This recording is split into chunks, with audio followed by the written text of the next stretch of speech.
Welcome back to the Rockman Power Hour, a podcast where we talk to the most interesting people in the world of pop culture, music, film, and everything in between.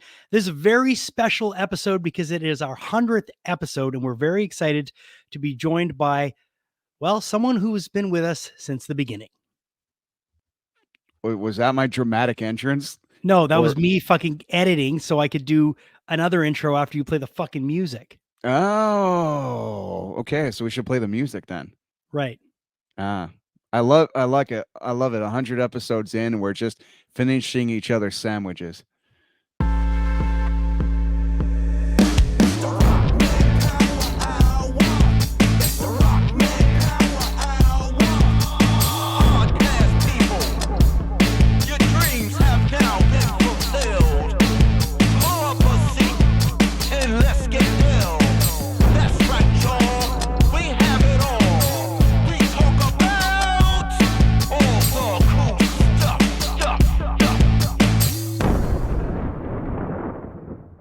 Welcome back to the Rockman Power Hour. Thanks for joining us today. If you have not yet, please like, subscribe, tell your friends what you are enjoying about this. And if you fucking hate it, well, I don't know, just go the other way. There's a lot of other places you can go, but we really appreciate you. And 100 episodes deep. I want to bring in my co-host, Ryan Stick. Ryan, fuck, dude. 100 episodes. Isn't that nuts? Yeah. Like when you said, hey, you want to make a show called the Rockman Power Hour, I was like, cool. So it's like an hour, right? Yeah. I don't think it's ever been an hour. I think it's been an hour like 3 times. Yeah. I think all the 100 episodes put together might equate to like an hour, like in Star Trek time or something. Listen, it's been a fucking ton of fun. And I'm just really, really happy we're at this landmark. You know, look, regardless, you and I are going to do this thing every week. We love doing it. At least I know I like doing it. I rope you into it, but we tend to like this. And now we're getting famous because we were just named the number 2 podcast in Montreal, according to Cult Montreal, which is a reader's poll, right? Yeah, that was really nice and really surprising. And, you know, it's like everything I've ever wanted to win, I don't. And everything I don't know existed, I accomplish. But I'm the type of person that holds on to every victory in an almost jarring and pathetic type way. Like I still have a statue that a trophy I won when I played softball, like when I was 12, and they gave me the sportsmanship award. And I was like, awesome, the sportsmanship award. And then later on, it's like, oh yeah, I guess I was like the Rudy of my team. I just really sucked, but I was so stoked to just play that even when I struck out, I was like always happy. The sportsmanship award. Well, listen, any recognition is nice. And like I mentioned, I was really, really happy for you and for Julia, because you guys put a lot of work into this, and it's nice to have, to have people acknowledge it. And, sometimes we're in this little vacuum, right? We don't know what we're doing. We know what we're doing, but we don't know if we're affecting anyone, if anybody cares. There's the whole audio part of it. We're always so concerned about YouTube, but then there's the audio side of it. And a hell of a lot of people download this podcast and listen to it as they should. That's true. So it's just nice. So thank you for all of you guys that did vote for us. And I'll tell you one thing though, last year in the same readers poll, I was voted number 1 radio host in the city, and a month later I was fucking shit canned. So this could be next year we're going to be like the murder suicide pact that we said we'd do if we didn't get enough subscribers. It'll come into fruition. I don't know. It could be the kiss of death, and it could be a great thing. But either way, it was nice. So, are you saying we peaked? We might have peaked. I don't. Okay. Want to thank our sponsors who've been with us almost since day one, and they've been the absolute best. Heartbeat Hot Sauce, the heartbeat of the Rockman Power Hour. Check them out at heartbeathotsauce.com. And I've been pumping this one out to everybody and singing its praises because it's fucking phenomenal. Laurent Dagenet, the Quebec superstar chef on Instagram. He's up to like 2 million followers now, Ryan.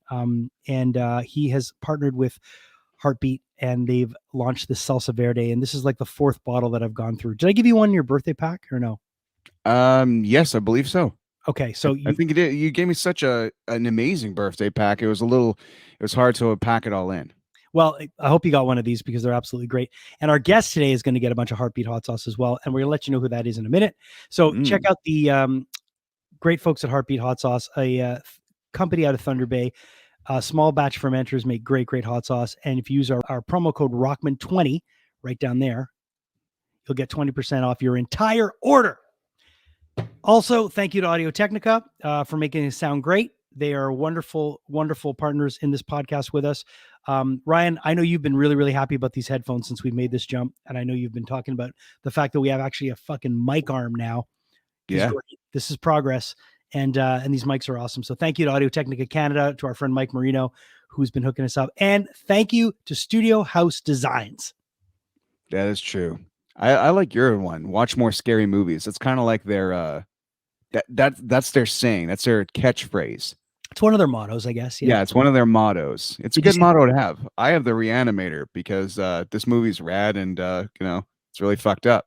Do you know, I watched that movie with Julia and she was like, what the oh God. She saw the fucking cat scene.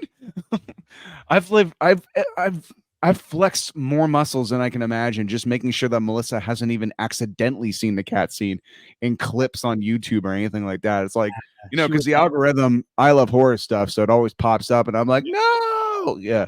Julia was like, what the fuck am I watching? But I'm sure our guest has seen Reanimator, that's for sure. But let's just bring him in because he's been nice enough to join us for our 100th episode. You will know him as the guitar player and founding member of the band Mastodon. He's also one of my best buds. And he was with us on episode 1 when we decided to talk about this silly movie, Dune, which has become one of the greatest science fiction reboots in the history of reboots. And Denis Villeneuve's Dune is amazing. Obviously, since we've started the podcast, Dune 2 has come out. We almost went to go see it together in Atlanta, but every time we thought about it, we decided to sit on his couch and watch a movie instead on TV. Ladies and gentlemen, Bill Kelliher is joining us. Woo!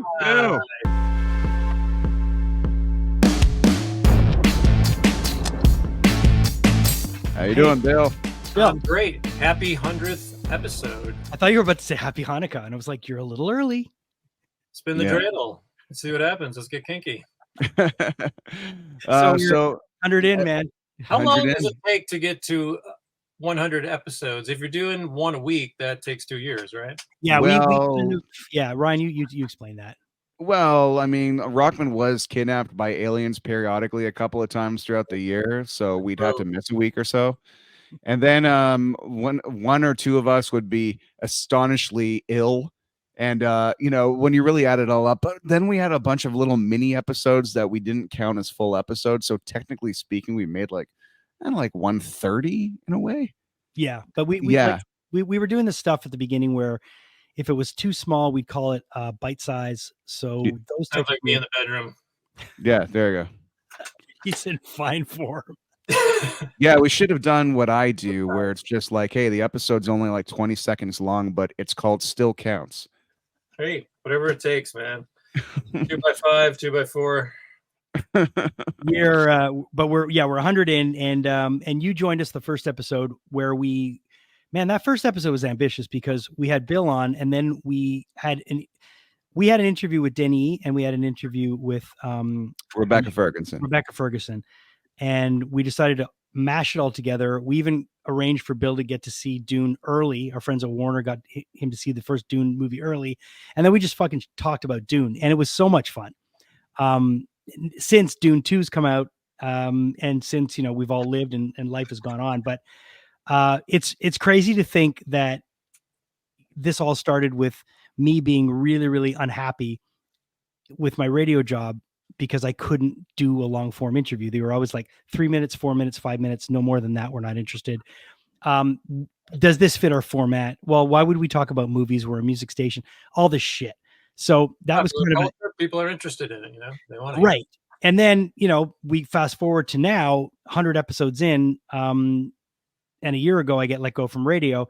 If I would have started this podcast the week after I've got let go, it would have been, he's reacting to getting fired. But it was just so nice that this was already going. You knew you were going to get fired the whole time. I knew I was going to get fired.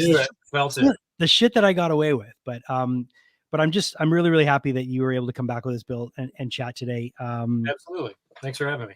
Yeah, man. So how are things been for you for the last little while? Because the last time I saw you was probably, I guess it was like late February. I showed up on your doorstep in Atlanta. And a little bit of marriage.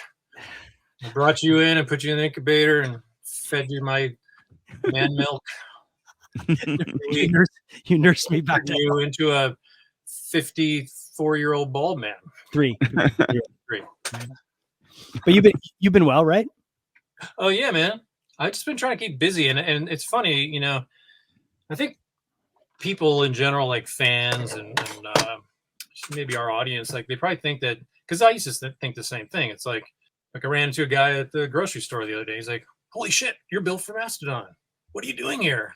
I'm like, "I'm fucking shopping for groceries." Like, what do you think I'm doing? Like, I always thought that rock stars, like, and maybe some of them do, like, that's all they do is like play guitar, play drums, and they are always that guy from the band. Right. Mhm. So, you know, when I'm at home, I have a lot of things to do. I have a huge list of stuff, and I'm dying to get back on the road so I can stop doing projects. You know, honestly, because once my wife found out I could use power tools, it was like, hey, can you build this? Like, can you do that? Can you fix that, dude? And it's like I kind of love doing it, and I've gotten okay at it. But you know, I a couple months ago, well, that was about a year ago, I smashed my thumb right before a tour started.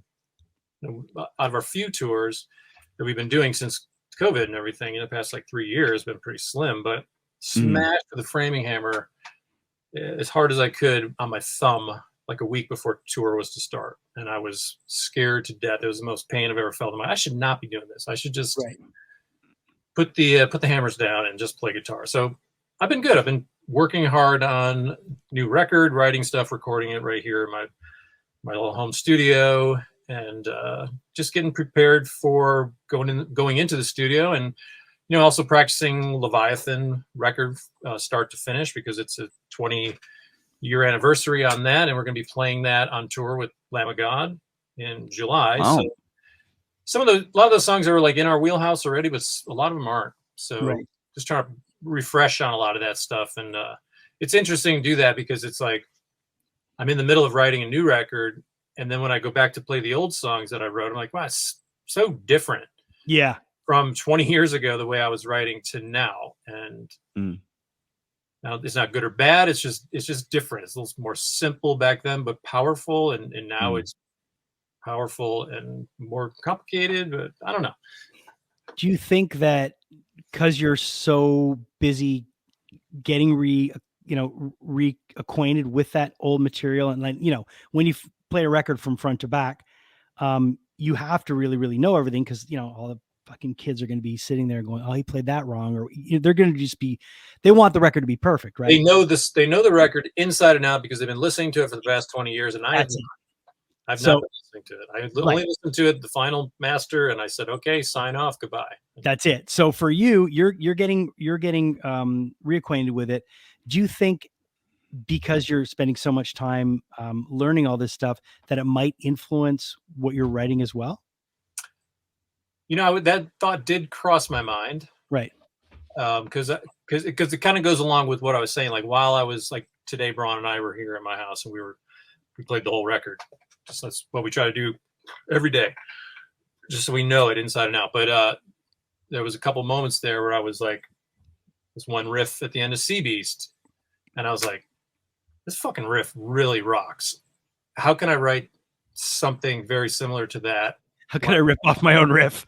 Yeah, basically, like, and I do write, you know, I still do write riffs that I'm like, that's slamming, but they're just different. They're actually, that riff was one of Braun's, so he thinks in a percussive mindset and rhythm kind of thing, a lot more than I do, and just different, not more than me. But so anyway, yeah, it's all that stuff's in there for sure.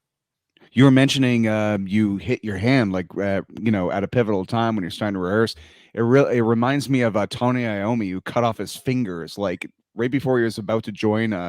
What was it? What was the band? It was the one with the flute that beat Metallica for the Grammy in '89. Jethro Tull. Yeah, he was going to join Jethro Tull, and he was going to have this big thing. And he even had left Sabbath at that point. I read this in his book. And the day before, the last shift before he was going to go on this tour, he cut off his fingers. He made a pact with the devil, dude. Yeah.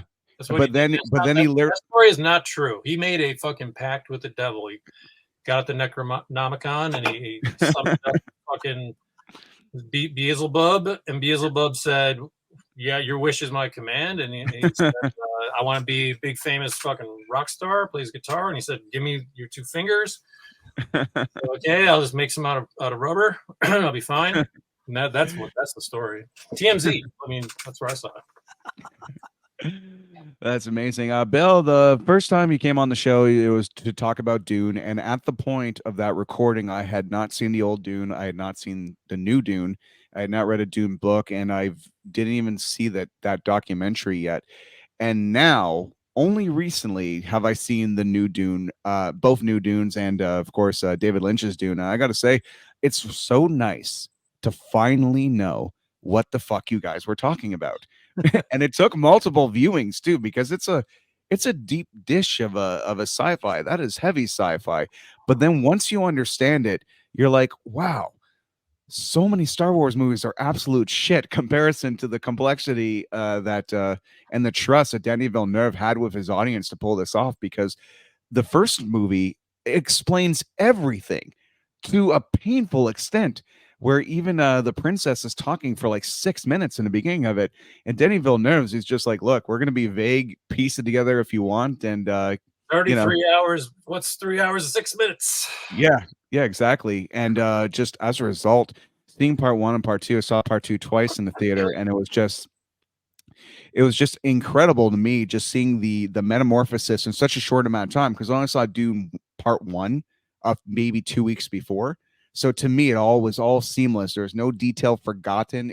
I went right into it, and seeing Paul Atreides turn into what he was scared of the entire time was just so fucking powerful. I want to know what did you think of Dune 2? Do you feel like satisfied that was that representation came out, and that part 2 lived up to part 1, unlike every iteration of it that's ever been made? I wouldn't push it with that, because I don't. First of all, I'm not as knowledgeable as, like, say, you or Jason. I honestly, I like Dune, the first one, a lot better. I probably got to watch it again, because like it's so fucking deep and far out. I'm kind of like, did I just miss something? I think I did, and I probably did, because I'm kind of ADD like that. So like to go into what all the mumbo jumbo you just said about Dune, I don't really know. The whole Christopher Walken thing like really took me out of it. Yeah, you're not the first to say that. You're not the first to say that. And I hate to criticize like that, but you should know better. He's a great actor. He's fucking awesome. So was Woody Harrelson, but when I saw him in the Solo movie, I was like, oh geez, fucking Woody from Cheers is here. And it takes you out of that world. And Dune is one of those movies where, like the first Star Wars, which ripped off a lot of Dune scenes, so much, so many things they stole, whatever, and yeah. Alejandro Jodorowsky, his whole idea for Dune, like I've seen that documentary, I had no idea. I've seen the original Dune many, many times, and even on mushrooms. I remember it was a comedy. It was great. Kyle MacLachlan riding on the big sandworm was like, oh my god. But yeah, even the Hispanic actor Bodin, or what's his name? From No Country for Old Men. Yeah, Javier Bardem. Yeah, he even took me out of it a little bit. I was just like, I don't know. So when I see them, it's hard for me to watch the movie. I'm kind of like, but anyway, it was awesome. It was incredible, and you have to see it in a theater. And I saw it twice. Like I said, I saw it twice. The first time I saw it in a screening where Denis Villeneuve, Jason was out of town with you, and Denis Villeneuve was there, and I arrived really early to get tickets or whatever, and I kind of waited in the cinema for an hour and a half for it to start, and then it's a 3-hour movie. So about 3/4 through, I felt myself nodding off, not out of boredom, but out of like, I'm absorbing a lot of information. I've been sitting down for a really long time, I'm like, I know I'm seeing this again in 3 days, and I allowed my brain to just be like, bro, it's okay. Just check out. You're going to see it again in 3 days. So when I saw it again in 3 days, I had already saw the first part most of the movie. So then I got to see all the little details. I got to look left instead of right and just really absorb everything. Yeah. And then really when the ending happened, I'm like, I slept through this. Imagine if this was my review of the movie and I didn't see the end of the movie. Like, imagine. So I recommend a second one just because the pressure's off, and usually with movies like that are so, I mean, they could have made a part 3 really, like kind of maybe not rushed everything in, but the effects, the cinematography, the dialogue, everything is really fucking amazing. It's everything it's supposed to be for like a sci-fi movie, but in the book is so difficult to interpret. And even the first movie, David Lynch, it's like, this is so bizarre. Like, what is happening? I'm sure the movie, they were trying their hardest to like bring those things that are in the book to the screen and translate that. But it's it's wild. There weren't a lot of trilogy, blueprints when Dune was out. I mean, there was a few, but not many. Not like now. Like now, when something's now people know, and I always say this is because of episodic television. Like we're trained to want a story that's stretched out, and we want that. Like if anything, we crave that. Like Motley Crue, like the Dirt movie. Like I love that movie because I love Motley Crue, but it was too rushed. Like that should have been a miniseries. That should have been 6 episodes. It would have been great if they would have done that in 4 to 6 episodes. It was all the flash, none of the substance. Yeah. What's that? Pamela and Tommy. You watch that? That was awesome. Did great. It's so great. It's really good. It's good. All right. I watched 1 episode and I was just like, I don't know, man. But you met the real fucking Tommy Lee. I've seen Tommy Lee the same way that they see Paul Atreides from the background, where, if Tommy Lee sucked his own dick in a bathroom, I would have believed it because I was just one of those, followers being like, oh my God, wow, Motley Crue. It's like, the movie is pretty funny because they show it like, apparently Motley Crue fucked an entire school. I would have been like, oh shit, okay, I guess so. It's kind of like a upside down Nestle's Crunch bar. It's really bizarre. Yeah, that's part of Tommy Land. He wrote a book, and like a large part of the book was him talking to his dick for chapters. Oh Jesus. Okay. What I'm trying lonely. It's lonely. But Sebastian Stan played him so fucking well, like the 90s Tommy Lee.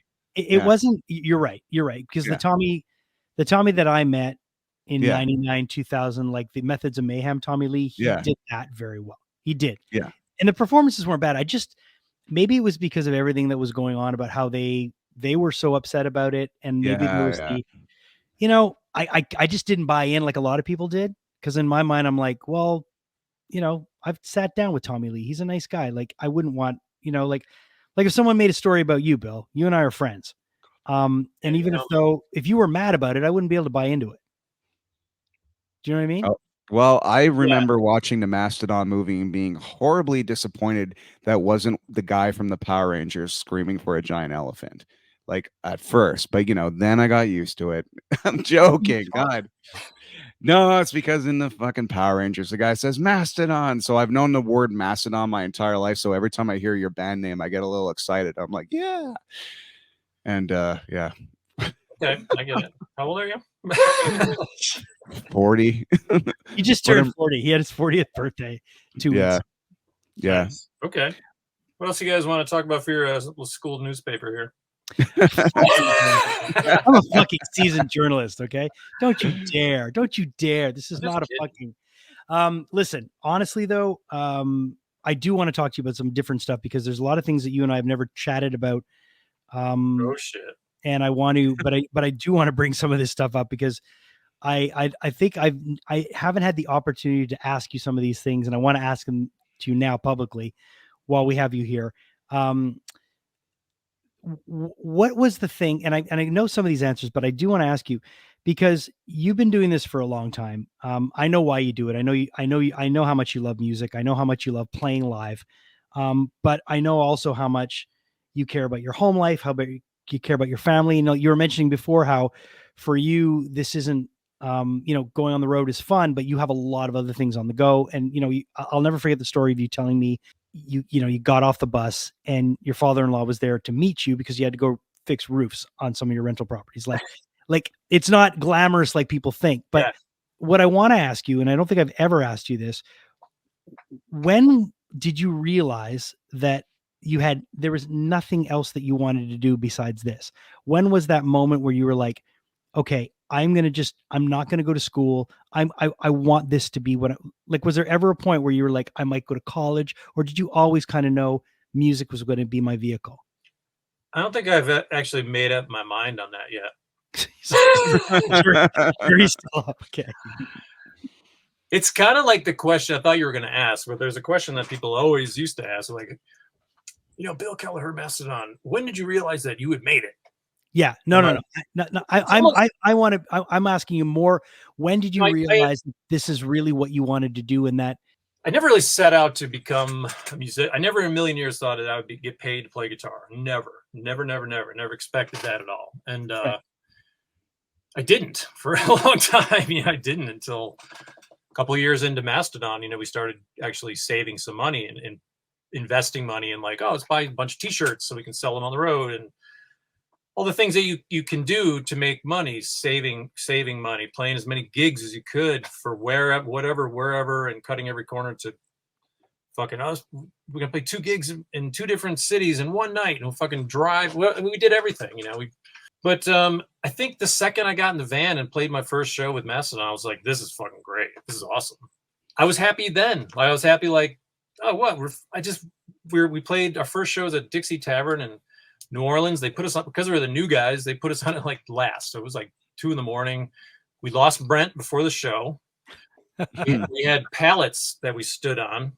There was like pool table and pallets, and we set up our gear on these rickety pallets in New Orleans, Lost Brent in the French Quarter. And right as we were going on, he like stumbles up with these dudes with tattoos all over their faces and lots of drinks. And like, dude, what the fuck? We're about to go on, man. I'm about to fucking fire your ass, He's like, oh, where'd you guys go? I'm like, okay, whatever. So he got on stage and played. And I think I was, we did that for years and years and years. I'm like, this is what you do. This is fun. This is great. Maybe greater to make a little bit more money. But I never thought like tour bus, never crossed my mind that we get a tour bus. We kept getting asked to do Ozfest.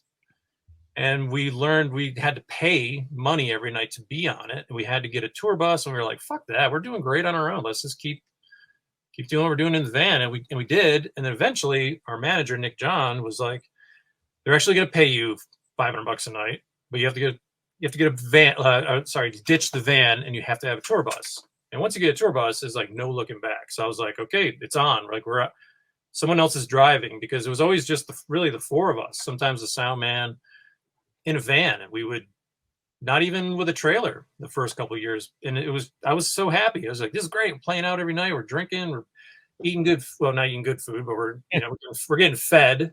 Yeah. Sleeping on people's floors. We're traveling. We're meeting people. We're selling CDs. It's great. It's awesome. And then, things with Mastodon, it's always been a very slow rise. You know what I mean? And we're trying to keep rising. And that's probably what keeps my feet on the ground. It only seems like a couple years ago that that's how things were,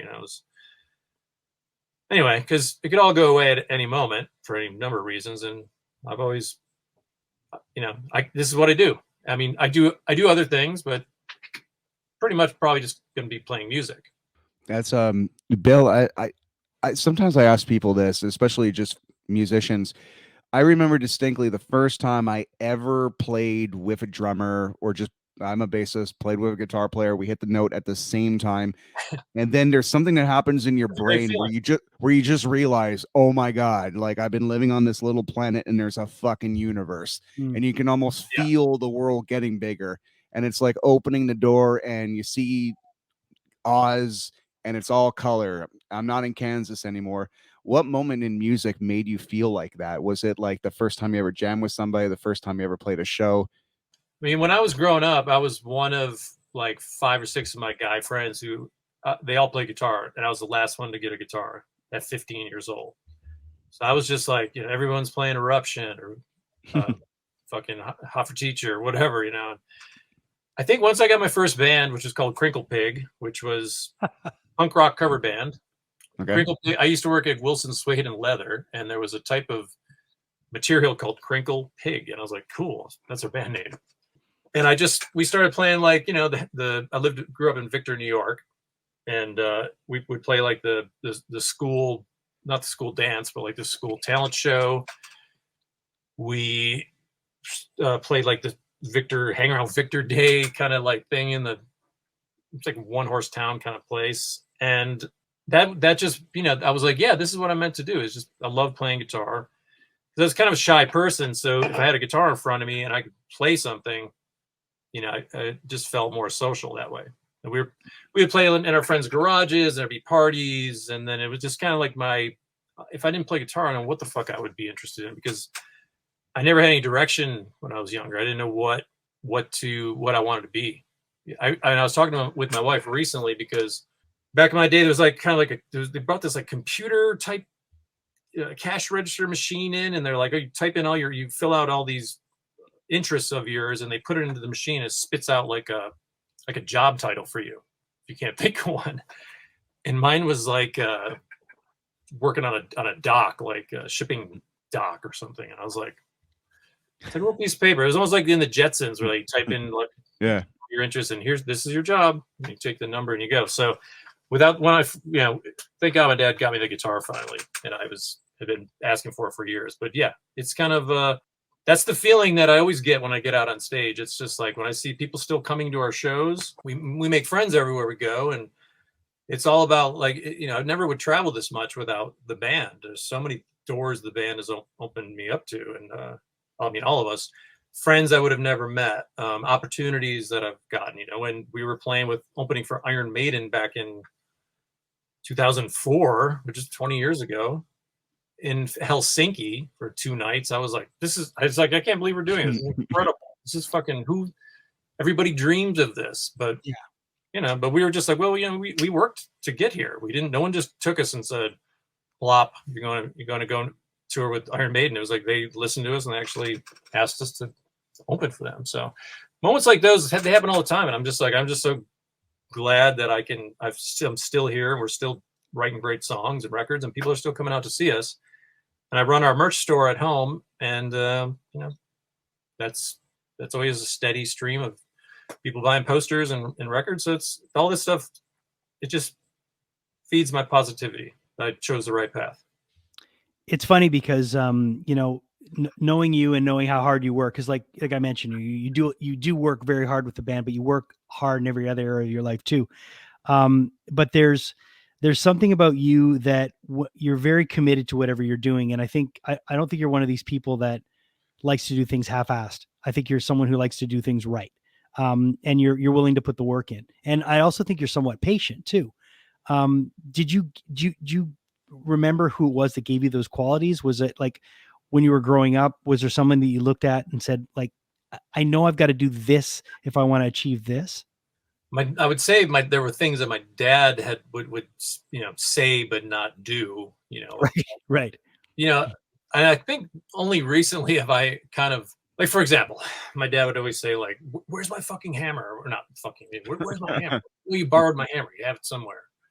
Put things back where they belong. And these are I have kids, so these are things I'm trying to pass along to them, because me as an adult, when I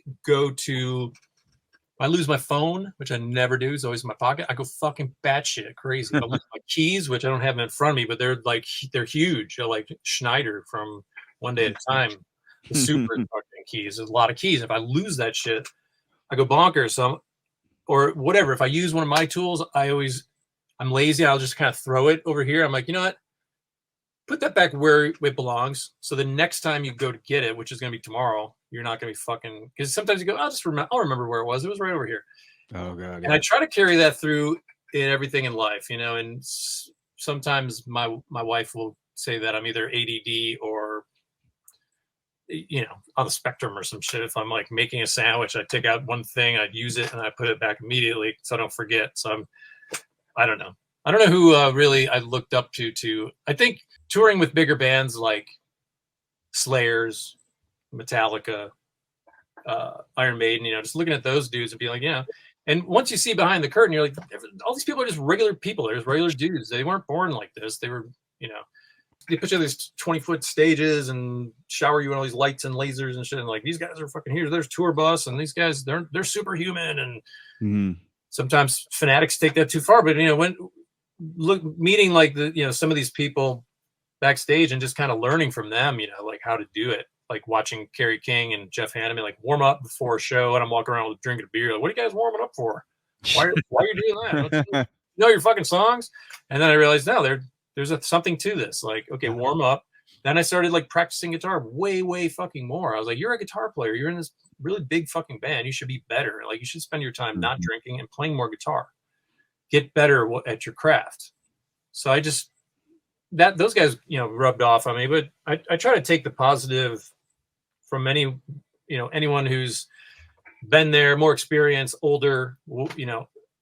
Always listen to them. I tell my kids that too. I'm like, these people are your elders, and like you should listen to their advice because they've been there, and no one's trying to fucking lead you the wrong way. They're trying to lead you from experience. So, and I try to do the same thing to pass it along. You know what I mean? And it's hard with your own kids, but with other people's kids, they listen. That's got to be weird because you have, you've got kids that are of an age where you've got a lot of kids their age that'll come to your shows that would listen to anything you tell them as advice. You got kids that come, you'll do, if people don't know, Bill will do lessons when he's on tour. Like you can reach out to him. And I know almost every tour date that you do, you set aside time where you'll do a group lesson. And people can book that. So there are a lot of people that want to spend an hour or an hour and a half with you to ask you advice on guitar playing, or maybe they ask you other things. Is it weird when you have teenage kids that will hang on every one of your words, and then you have teenage kids at home that don't want to hear a fucking word you have to say? I get it. I'm used to it. It's because, for instance, like Scott Ian from Anthrax, his son plays guitar very, very well, and his name is Rebel. And Rebel. Yeah, he plays drums really well. I think he's 14, 15. Plays guitar like a maniac. And he took lessons from me, and I'm like, oh, because Scott's your dad, and but he must have learned something from his dad, because his dad is the kid's great. I'm sure the dad. I see them playing together, but I thought it was funny that because Scott hit me up. He's like, yeah, he wants to take some lessons from me. I'm like, okay. You're but maybe your style of playing he likes, like who knows what. Yeah, he enjoys Mastodon, and he's a really smart kid. But it's my son Conan, my youngest, who's 18, just picked up the guitar finally about 5 months ago, right? 6 months ago. Started playing, and I'm reliving all these things that we're talking about through his eyes, like when you learn a riff or a song by your favorite band or whatever, there's this like ecstasy that permeates, and you're just like, oh my God, I'm so glad I finally figured it out. I got it. And I can see it in his eyes. So it brings me joy. It's like, awesome, dude. And he gets it because his attention to detail he's spot on, like his instinct with songs and stuff. Like he's showing me things, because when I grew up, I never read tablature or watched YouTube videos. I just learned the Metallica songs by ear. And then he's like, it's actually like this, Dad. And I'm like, okay, wow. So it's fun. We get to jam once in a while, and you got to be a positive influence with. And I never pushed it on him. I was never like, hey, I'm a guitarist. You got to be a guitarist. I never did. And now both my kids actually are playing, one more than the other. But yeah, I'm just living vicariously through them, because we haven't played in like 6 months, and I'm just like, I'm going wild crazy here, man. I'm ready to go back on the road and do what I do. Yeah.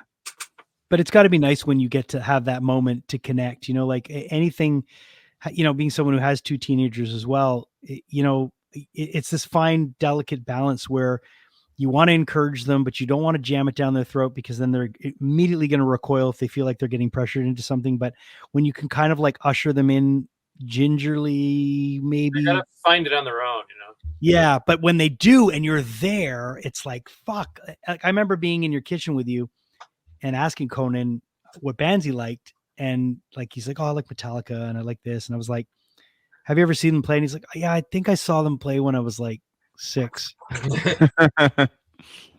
Yeah, he and I went to see Tool last year when they came through. And we know those guys, and I know we get the backstage treatment and all that shit. And we hang out with Danny and them, and they've always been, since Conan was born, like we would go there for Thanksgiving, and we would hang out, go to Tool shows. And this time, last time we went, we were up at front of house watching, and I was like, the last time you saw Tool, you were right here at front of house, but you were in a little like baby basket, like a car seat, because Yeah. he was just born, and we had just toured with Tool in Europe for 5 weeks, and I came home and my son was 5.5 weeks old, and on that same tour, we weren't on it anymore, but they did a U.S. tour and they came through, and we went, and it was just like, it's just amazing that been 18 years already, and things change and then things don't change. So Now that a lot of these musicians you're talking about, they're all your peers, but there must have been some period where you were meeting your idols and you're just like, okay, we're all supposed to be, we're all guys, we're all regular guys, but don't fucking blow this. Don't fucking blow this. I'm sure there's been a moment where you met somebody and you're just like, I can't believe this dude's my friend now. I mean, of course we talk all the time, but still every now and then, wow. Yeah. Buzz Osborne is like that. Like he's just, I never want to meet my idols. That's why I try not to like really have idols, just kind of guys to look up to and just be like, don't, because I get it sometimes from people, and it just makes me feel awkward when they're awkward. Like, you don't have to be awkward. I'm just really fucking normal dude. I just play guitar and make music that you like. But I understand. Like when I first met Buzz, I was like, oh, I don't know. I heard he doesn't like a lot of people, but he texts all the time, and talk to him once in a while, and it's cool. It's interesting. Like I was saying earlier, it's like about this band. A lot of these people I never would have met. Would have met Jason and. As far as like someone being in my phone, but I don't know. But there are, I went to Queens of Stone Age the other night and got to have drinks and some food the night before with a couple of the dudes. And like, we've known them for like fucking 20 years. And it's just like, they're such a great band. And I really look up to them because they're all great musicians and I love their music. I listen to it all the time. So I don't think about it anymore. I mean, like I was saying about the gradual kind of, band. Dave Grohl was hanging out the other night because they were in town, and it's just like, yeah, he's like the most famous person in the fucking world.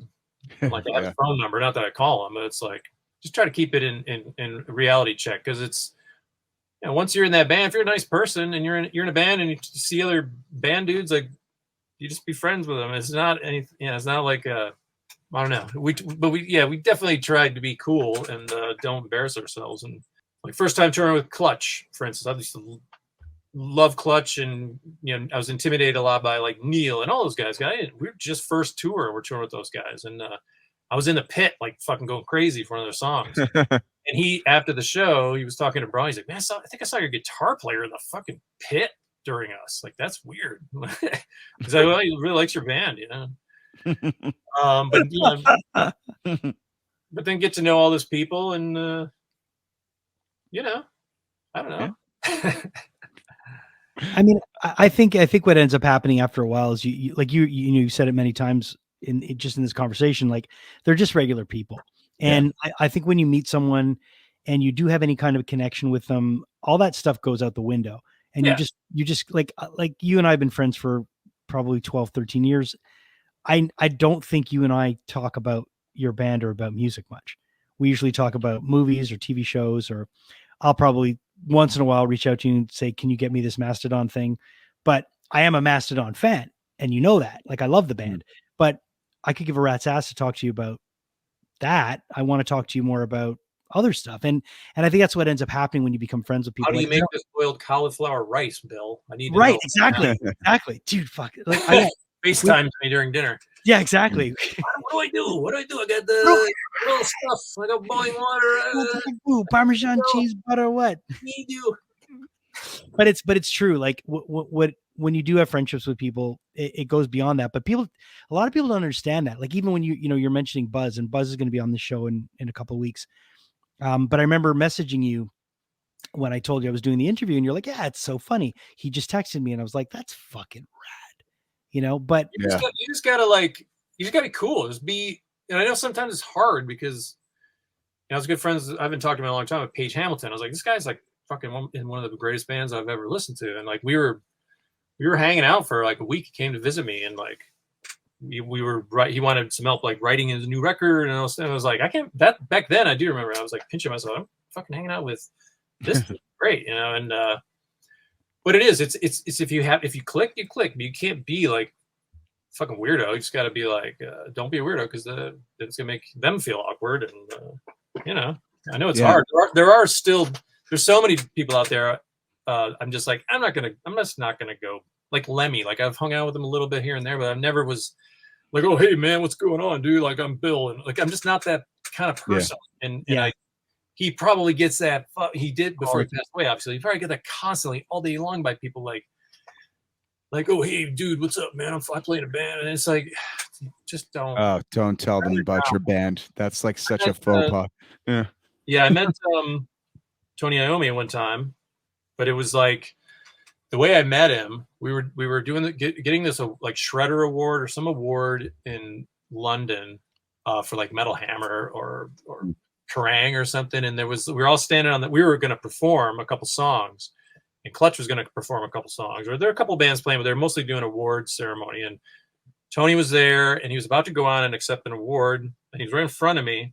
And we had we pulled the curtain back behind the curtain. He was about to walk out on the stage in front of the audience, and there's like a lot of trip hazards. And he's a pretty older guy. And I was like, hey man, watch your step right here, like when you walk out, because there's like a rope holding that thing, and it's dark, and I don't want you to trip on it. I wasn't like, hey man, I'm a guitar player too, and but I thought, I'm just thinking, how can I talk to this guy without sounding like a total fucking teabag? Was he receptive? Huh? And he tripped and fell on his face. I pushed him. Did he say thank you? No, I think he was like, he's like, oh yeah, I see that, Mike. Thank you. Yeah. Once you peel it back, because Jason and I, we work for Comic-Cons. We meet people like this all the time, but I know people that still go fucking crazy when they see a celebrity and all that. And I think it's because of the lack of exposure to them. Like they're still in that mindset of the way they're presented. Like before the internet and social media, to me growing up, every time I listened to a CD, it was like a connection to the fucking gods of rock and roll. Like this is how to channel this incredible thing. That's what it feels like when you're 13. And it's it's crazy how gradually that, especially when you become a musician, you're like, oh, wait a second, these are normal people. They're just much better at it than I am, and they're much more rich. But there's still things in this world like acting, incredible actors. I admire incredible actors. One's like the Gary Oldman level of incredible actors. Do you feel that way about actors too? Because you're not, you are a musician, you know how the sausage is made. Does things like acting still like amaze you and the skill set people can have? It's kind of the same. It's all in the same boat. You know what I mean? It's like, oh, there's fucking, John Hamm opened a door for me in LA. Like, and I didn't even know it was him because I don't look and stare at people when I'm in LA. But the people we were with, we were walking into this little deli place by Danny's house. And the guy opened the door. He had like a baseball hat and dark glasses and like jogging suit on. And I was just like, oh, thanks, man. And walked in. And my friend, she was like, do you know who that fucking was? And I was like, no, a guy that opened the door, friendly. She's like, that was John Hamm. I was like, oh, okay. Jesus, she should work for Dog the Bounty Hunter. She could fucking recognize John Hamm with glasses I was like, that's cool. I mean, I just try to keep my distance. I'm just like, unless it's like a thing, like when Carrie Fisher was on Jimmy Fallon. Yeah, come on. I was like, I have her tattooed on my arm. I was like, I have one. I never have requests to meet anybody. I don't care. I just don't want to be. I don't want to be disappointed.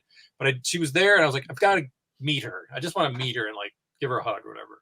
Yeah. And they arranged it, so I did, and I'm so glad that I did because she went out on the show, and all she could talk about, they're like, yeah, let's talk about your new book or whatever. She's like, no, let's talk about the guy who has me tattooed on his arm back there. Oh, that's so cool, dude. Awesome.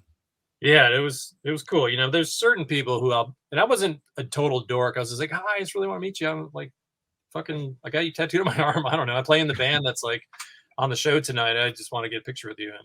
But I try not to do that. It was funny when I first met Hetfield, who's been an idol of mine, and met him in like this Portugal or somewhere, some big festival we were doing, and shook his hand. I was like, thank you for teaching me how to play guitar. And he was like, what are you talking about? I'm like, you know what I'm talking about. You paved the way for me, dude. I learned all your songs, blah, blah. And then when I met Kirk and Robert, they were walking around together, and they saw me, and they came running over, and they're like, "Hey man, what's up? Can we get a picture with you?" And I was like, "Is this a joke? Like, I should get a picture with you guys. You guys are Metallica. I'm just fucking Bill from Mastodon. It's only Dude, that's 4 years old, fucking whatever." awesome. It was wild. They kind of they turned the tables on me. I didn't know what to do. I was like, "No, you can't get a picture of me." No, imagine you said that. You'd be fucking off the course. My carpet, my collar up, hat down, walk away. But then we just kind of became friends, and see Robert a lot when we're out in LA, and his kid comes out to. I've seen, I've hung out with his kid a lot, and Kid can fucking play. Oh shit, yeah. He's great. He's such a great kid. He's a really nice guy. Our kids surf together, and it's when I'm talking to people that are super famous, or I'm just like, some people look at me like that and be like, and I can't. That makes me be like, they're normal, and I have to talk to them like I would be talking to one of my friends who's not a trillionaire that plays in the world's biggest band. I just can't turn it off, and it's same with actors, but there's certain people, that I just like. I don't like if it were fucking Christopher Walken, I probably wouldn't like run up to him on the street and be like, "Hey man, you were awful in Dune." I didn't think it was awful. I just think his presence is, he's too. Listen, he's too New York. He's New York.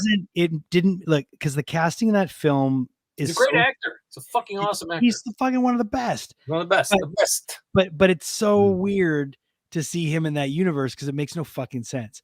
And I know why they would have cast him because they're like, we can get fucking Christopher Walken and he'll do it. Why would we not? But it was a very interesting casting choice. But I don't think it really. I don't want to diss it. It didn't ruin it for me, but it just kind of was like I just kept looking at him like, what is he gonna say? What's he gonna say next? And I'm like focused only on him, and it just took me out. Sandworms, Messiah, you coming, my daughter? I know. Anyway, all right. Nice. Listen, I'm gonna. I want to. We were talking just before we came on, and I won't keep you much longer, but I do. You were asking about what to watch now. You're one thing maybe a lot of people don't know about you is you have an appetite for shows. You love to watch shows, and that's probably because you spend a lot of time on tour. I have to have my shows. I love my shows, my stories. You like your shows. I like my stories. What have you been watching lately that you really, really like? Baby Unicorn. Baby Reindeer, you mean? Baby Reindeer. I've been watching. I love it. So great. Baby Unicorn. I love Baby Unicorn. Baby Reindeer. I don't know. I haven't watched it yet. Is it good? And how it's many great. It's awesome. I only watch good stuff. And I've watched Fallout. Yeah. Okay. So Fallout. I mean to get into that. I just finished the other day. I just finished Mad Men. I know Mad Men's been on since 2007. But You're like, that's the guy from the restaurant. I never watched it, but I finally zipped through it in like a month and a half. I fucking love it. So was it great? It's great. So good. Yeah. Like Boardwalk Empire, I watched it a couple years ago, like way after it had been out for a long time. I'm like, why did I fucking sleep on this? Yeah. I like stuff like that. Last of Us, stuff like that. I started watching Ted Lasso because there's like nothing else that it's hard. My wife and I we're couldn't be further apart when it comes to like agreeing on something to watch. Mm-hmm. He wants to just have just garbage, just something that's brainless because she's been working so hard all day. And I like stuff that like is interesting and scary. Watched was it Interstellar or Constellation? I watched Constellation. Okay. Yeah, that's on my list. That was really good too. I like that. It was interesting. Yeah, that's about it so far. I'm trying to think. I'm sure there's another couple. Watching The Jinx, which is like about kind of like a murder. It's like a documentary. Ryan, have you seen Fallout yet? No, I started to watch Fallout and it was like really late. And I'm like, I know this is good, but my brain can't process good right now. So I just kept watching something familiar like Modern Family because it's like just funny, fast, it moves. But I really, really, really do love deep, like dark, fucked up drama that Boys, can really. Like I love The Boys. Yeah. I love the Boys. I love even the spinoff. Gen V was great. It was fucking great. Invincible. It's animated, but it's fucking fantastic. X-Men 97 has been fucking great. The sociological and fucking social commentary in it, like for a bunch of guys running around in yellow fucking spandex. Like the shit's deep. Fuck, what was the other one? I just had a tip of my tongue. Yellow Jackets. Yeah. Oh, I hear that's good. So Yeah. Yellow Jacket. Did you like Yellow Jackets? I did, and I think there's gonna be more. Okay, so one of the actresses in Yellow Jackets. Her name's she's Two from- actually. Well, I know. Well, Sophie Nilis. We had her last year at Comic-Con. I think she plays the young Ryan. Do you know who she plays? I don't know who she plays, but she has a really big title on the show. And Oh, wait, hang on. I'm calling I'm phoning a friend. Who does she Okay. play? Phoned a friend. She plays the young Shauna. Yeah. Okay, so she's from Montreal, Okay. and she did her first ever Comic-Con last year, and it was during the actor strike. So we couldn't ask anybody during the actor strike anything about any of the roles they were in, anything they couldn't promote anything, and it was we ended up just talking to her about how she started in acting and stuff. But everybody raves about her and about that show, so I've got to check that out. Well, hey, I got to kind of wrap it up, guys. No problem. But listen, we still didn't ask you the most important question that's going to get us the Pulitzer Prize from our school newspaper. Bill, thank you. There's no question. You're welcome, man. You were here from the beginning, and you're going to be back here on the 200. Still here rooting for you. Here's to another 100. A Year to All Mankind is a really cool show. I've been meaning to get into it. All right. Thank you, man. I appreciate you. All right, y'all. Thanks. Take care. Later, dude. Bye. Bye. See you, man. So that was Bill. Great to catch up with him. And, it's really cool. I really like the story he told about even Metallica wanting a picture of him.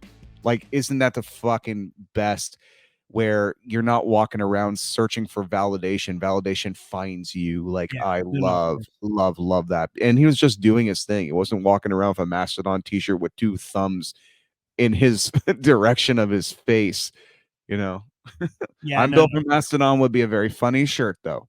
It would be. No, that's for sure. That's for sure. But no, he's awesome.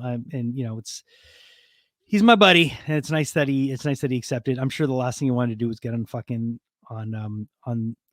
a podcast with us for an hour, but he did it. And that just shows you what kind of guy he is. He's a good dude. Ryan, I just want to say this really, really quickly, because there's someone that asked us if we could give them a little bit of help with this. So I want to talk about this now that it's still hot on my, sure.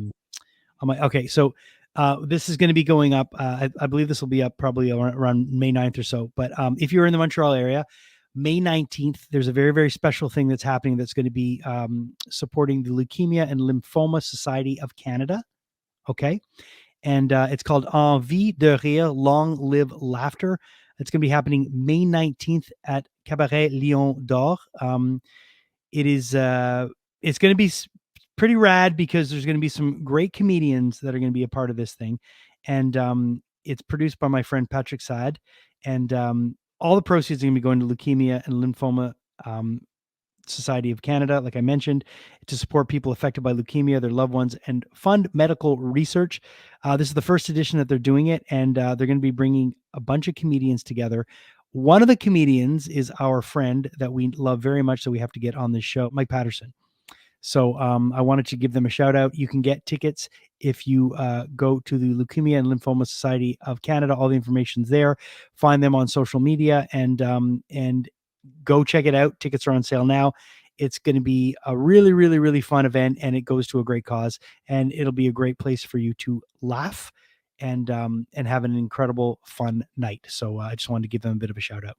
Yeah. Good cause. And yeah, man. 100 episodes in. It's kind of funny. We're going to do an episode, not now, because that was a whole lot of Bill, and don't want to water it down with a long, lengthy time, when we want to concentrate on just talking about the people that keep the podcast running. Yes. I got to say, Heartbeat Hot Sauce, it's kind of like when I learned what a sponsor was, not in an Alcoholics Anonymous sense, but in a a sponsorship for a show. It was kind of bad in a way. Like Wayne's World would say, we're not going to bow to any sponsor. And, with a Reebok joke, it's like people just do things because they get paid. And that's really sad. But it's like when you find a sponsor that is a product that you literally have spent your good hard-earned money on anyway, Yeah. And it is not only are you not lying, but it is a pleasure, regardless of their sponsorship, to talk to people about how much you love Heartbeat Hot Sauce and how much they do. You'd be amazed. Sometimes without even show related things, I will share Heartbeat Hot Sauce's stuff just because I like it. And the amount of people saying, dude, I love Heartbeat Hot Sauce, I feel closer to people I've known for decades. Well, I think what I love about Heartbeat, and like you mentioned, I was a patron of Heartbeat before. Like, I was actually a customer. I bought the stuff. I would always order it with Pepe. We would, save on shipping together, and he would say, "Hey, I'm gonna order some." My friend Pepe Palacoin. I would always order Heartbeat with him, so it was a natural, progression to have them on as a sponsor and to actually want to endorse them, because like Ryan, I won't work with a company that I don't like. You know what I mean? Agreed. Like, I don't need money that bad. I don't need endorsement that bad. Like, I'm going to get involved with something that I really believe in, especially if it's going to be a title sponsor of, a podcast that has my fucking last name in it. It's going to be something that I really believe in. And Heartbeat, I use the stuff every day. Okay. When I make my breakfast, I have eggs. I use Heartbeat. I use Heartbeat all the time. So, I'm glad that they're with us. They're an incredible sponsor. And if you haven't tried Heartbeat yet, you don't know what you're missing. You really don't know what you're missing. Use our promo code Rockman20. It'll get you 20% off your entire order. And I'm like kind of just saying that because I like to say that, and it's kind of not, I don't want to say it's a requirement, but it does help you out as well. But seriously, if you haven't tried it yet, what are you fucking waiting for? Yeah. Use the goddamn promo code. You'll save a bit of money, and you're going to want to buy it all the time. And you've got that code that you use all the time. So there's no excuse. Save some money while you're buying it, and let them know that we sent you, because it means you're listening to the podcast, and it means that they're getting a bit of a return on their investment, and everyone's fucking happy. But honestly, dude, I love this stuff. I really, really do. And if I open my fridge right now and I pull out all the empty bottles, you're going to see. And I know it's the same thing in your house. So, yeah. It's great to have them on board. That's for sure. I have something to say. If you go to heartbeathotsauce.com and you type in Rockman20, you can tell the #1 hot sauce in the world that the #2 podcast in all of Montreal, according to Cult Montreal, said it's pretty good. That's right. That's right. I like that. Also, thank you to Studio House Designs. They've been with us for quite a long time as well.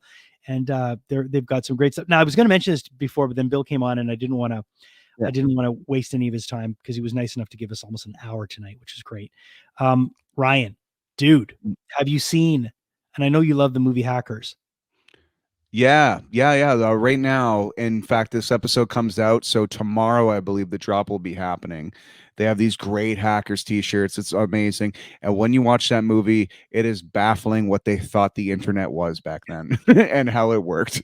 But I know you love Hackers. I know it's one of the movies you like, right? I also love, yes, I love Hackers, and I love Angelina Jolie. And yeah, it's pretty cool when both happens at once.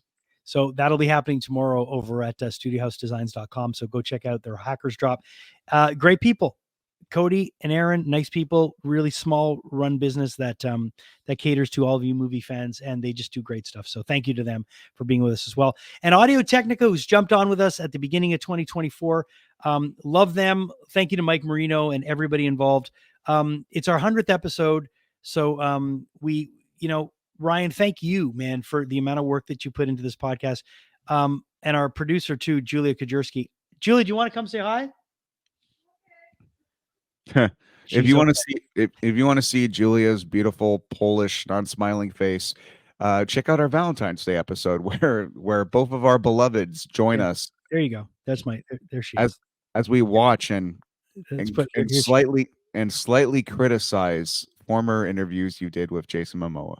Hey guys, it's really good to be here for the 100th episode. I'm super, super excited. Thank you for all the, we really appreciate you. See, now I'm not so offended by the impression you do of me. That does not at all sound like Julia. I know, but yeah, man, fucking crazy. 100 episodes, dude. Are you ready for 100 more? I am. Because I am. Yeah, I am. And honestly, Ryan, I couldn't do this without you, man. You're one of my best buds. You are a shining example of reliability, of hard work, of talent. And you're just a great person to have on this journey. And I wouldn't do this with anyone else. I really wouldn't. I would not have the Rockman Power. If you told me I'm done, I guess it would just have to be done because you're part of it now. So thank you. Well, Jason, thank you for having me on this journey with you. I mean, seriously, I don't think without your Jason Rockman isms, I would have met half these people that have been on the show, frankly. If they were famous and Canadian in the 90s, I probably could have handled it, but I probably could have handled it on my own. But no, I do not think I would have met well, again, Corey Taylor and Todd McFarlane and all these incredible, so many people over the last few years. I don't think I would have a personalized signed vinyl from Gowan in my collection. So many wonderful memories of the last 2.5 years. And I do, Julia, our producer, made this amazing suggestion to kind of make a best of, or at least, go through the episodes and say a little story about each of them, or at least some of them, maybe the best 20.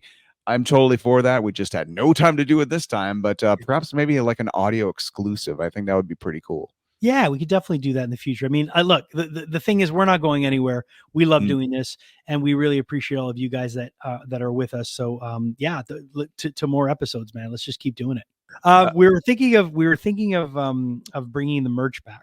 So that's something you might see in the next 100 episodes. We did a short run of merch that we actually gave out at Christmas time to friends and family, and I think we might bring some of that back in the next little while. We have a website that's coming as well. And we've got great episodes already lined up for the next few weeks, Ryan. Buzz Osborne from the Melvins is going to be joining us. One of the co-founders of Ipecac Records is going to be joining us.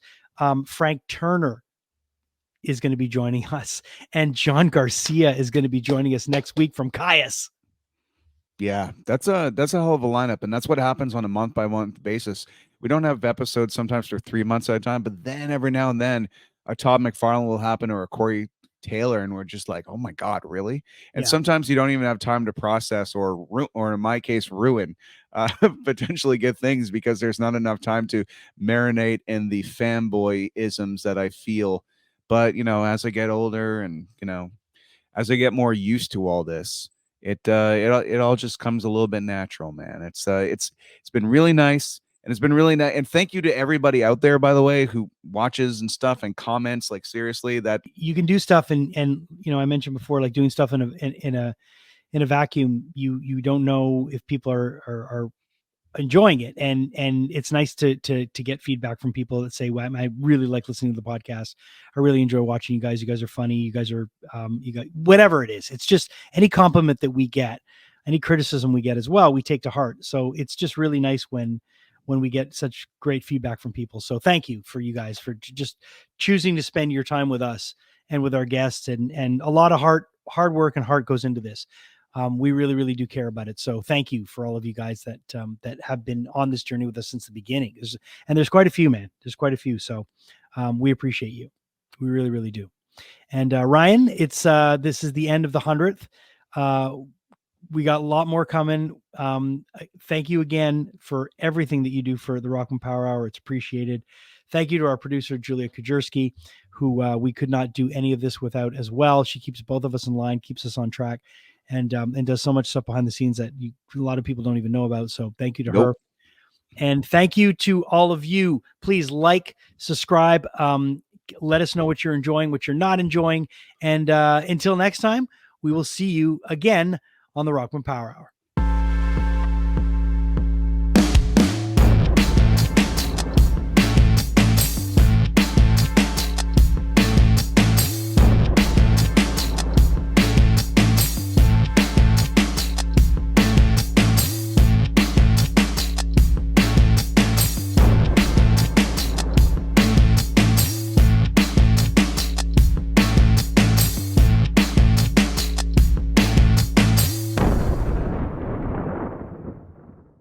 Hey, thanks so much for watching the podcast. We really appreciate your support. And if you're enjoying the podcast, click this link right over here to watch the next episode, and click right over here and subscribe. And that way you won't miss anything.